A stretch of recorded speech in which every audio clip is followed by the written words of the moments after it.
Well,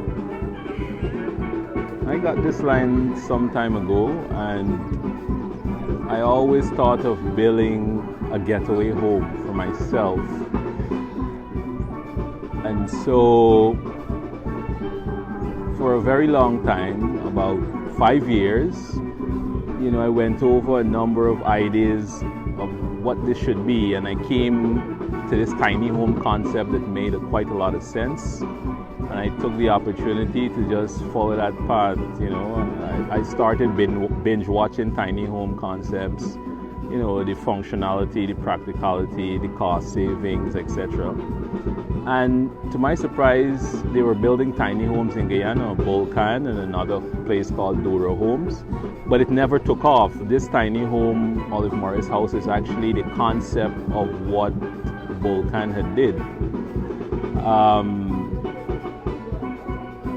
And I bought it from him at least 2 years after he built it as is, where is.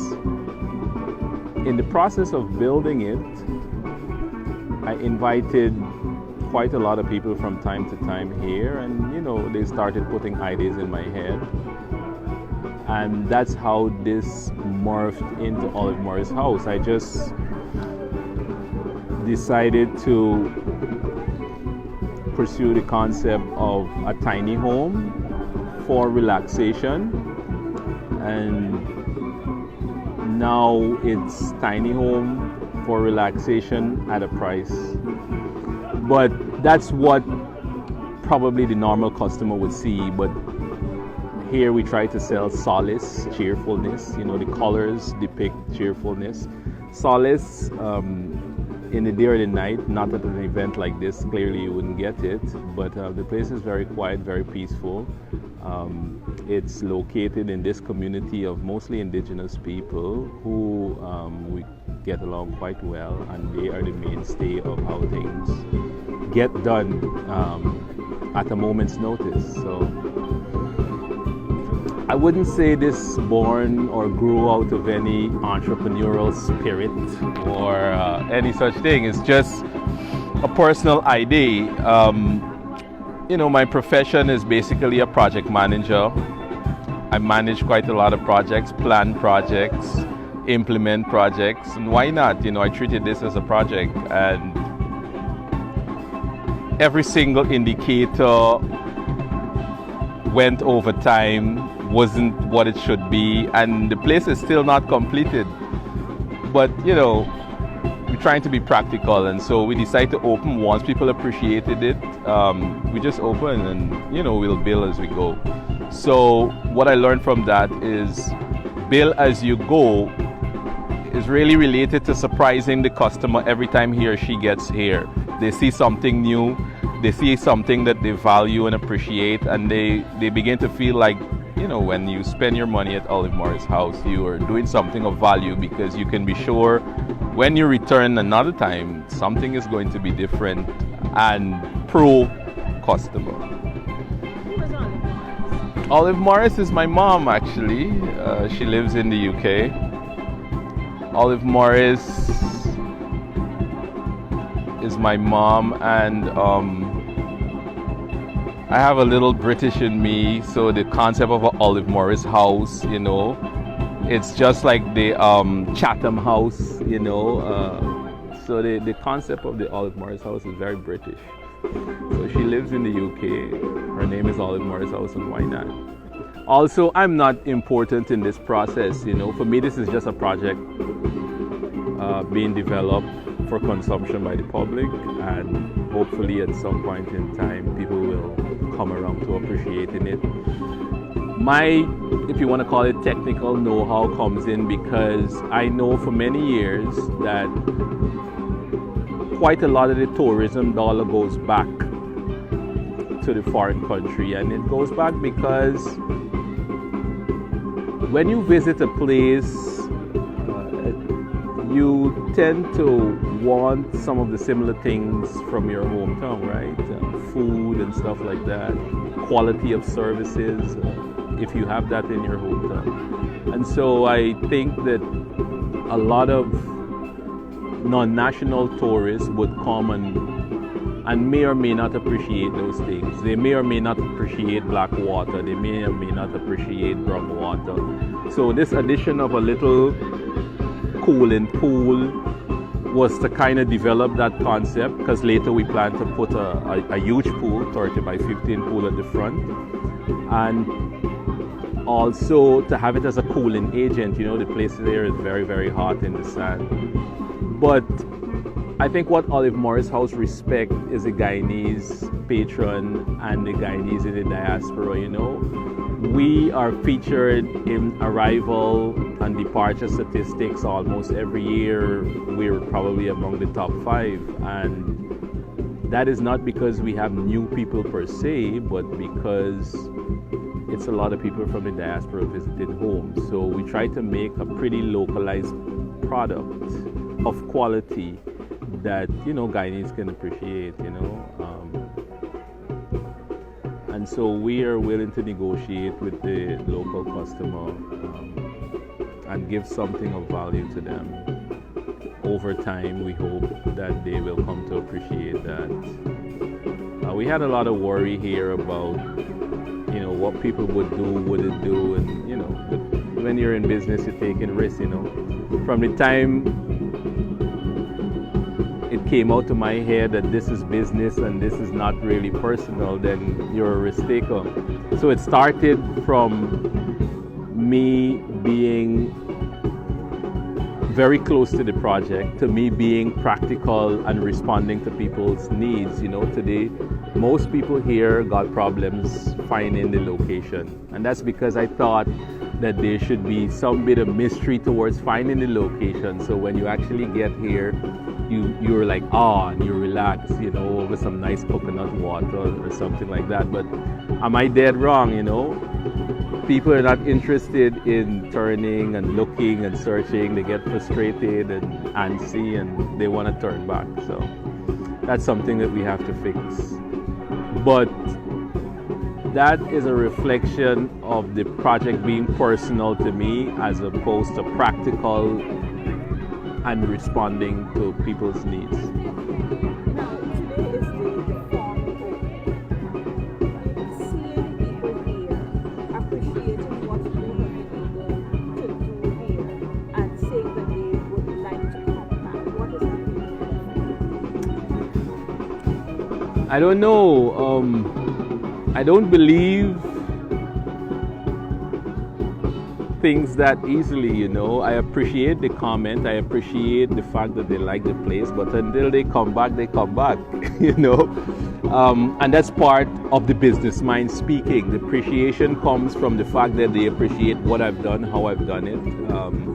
And we hope that we can transform that into business, right? And when we think in business, you're not back until you're actually back. So there's always this dichotomy between being practical and then taking this thing personal. But yeah, I think it's a job well done according to the customer. For me, we still have much more to do, you know.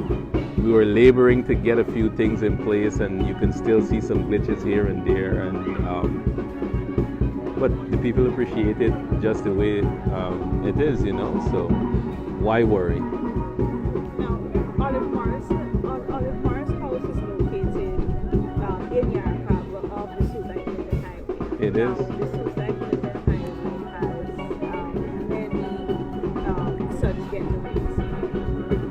What do you think is different about That's easy. That's easy. The Olive Morris House wants to blend nature and luxury. Nature and luxury.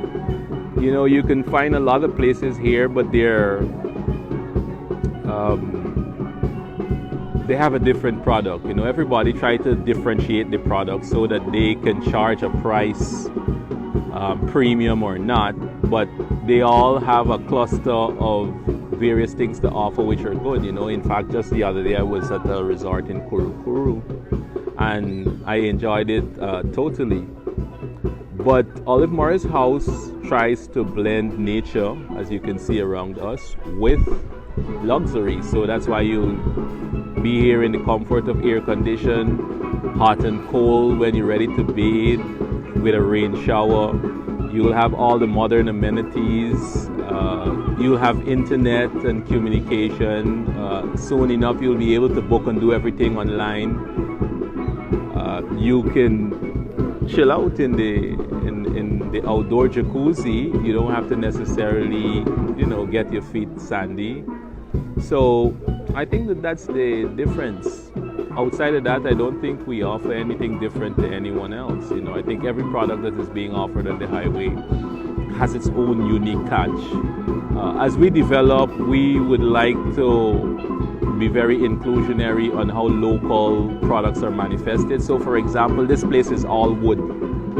All local wood is here. You see Bolcam timbers on the door. It's, I didn't remove it. People can know where you get this thing to buy. I've made some additions to it and add my own touch, Olive Morris House, etc. But everything here is kind of pro-local. We're going to have a little tea garden of all the nostalgic bush tea, as you call them, which are now actually prominent as health features in other parts of the developed world. We'll have a vegetable gardens as well, a little nursery, and green it more because I think Silica City is coming over the road sometime. So we would want to maintain this nature base. In terms of nature, you don't only have access to greenery, but the parrots migrate every afternoon and every morning. You have a lot of different species of birds, but we don't actually offer that. That's just a natural part of the environment. You can be sitting and eating and see birds of different kind. You can be chilling out on the deck and watch the parrots go by in the evenings as well. And one of the things about what we appreciate about nature here is that you see the stars in the skies clearly at night. What we'll do, we'll get a telescope so you can stargaze.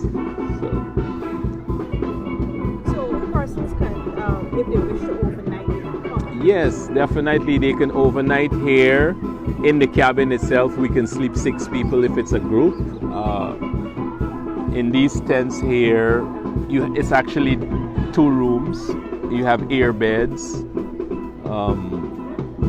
and any other thing that you would like. So that's 6, and if you, again, groups 2 and 2, 6 and 4 is 10. And then we have tents. I mean, it depends on how rustic you'd like to go or how rough you'd like to go. You can definitely overnight and do different things. We actually have a wedding coming up here.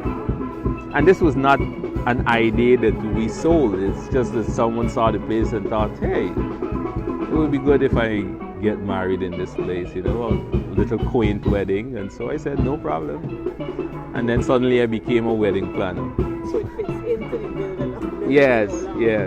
The wedding is not going to deviate from much here. The petals are going to be leaves, green leaves, instead of red flowers, because we don't have that in this natural environment. Anything we do, we use wood. So it's going to still embrace the concept of a nature-based wedding. So if persons want to come here, how can they contact? Right, so we have just started to build our website. We avoided going to social media because I myself am tired of seeing a lot of social media posts about places and activities, and you go and the product is just not up to scratch. So we've avoided social media and avoided the publicity, if you want to call it that, because we're still in the process of getting it right. What we do, we offer a product to people who appreciate it, and if they want to come,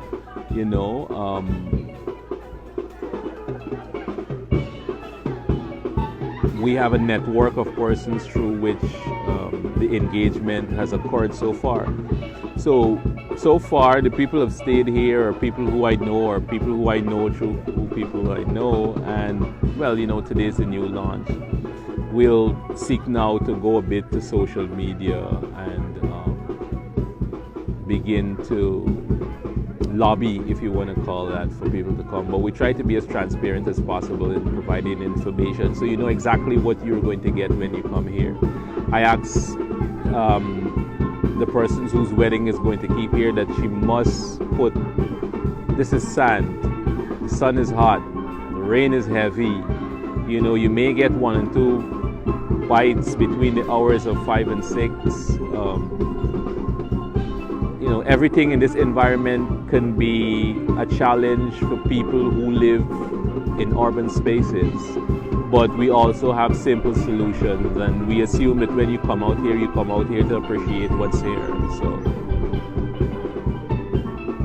So I couldn't tell you directly where they can see us, but they'll see us soon through a website and some social media blitz. So for persons who, is this open every day or is it just a weekend thing? Every day. You know, once you call us 680-7612, you'll be able to book and come. So the place is basically yours when you get here. I'm here now and again, but yeah, the place is for whoever got the interest in it.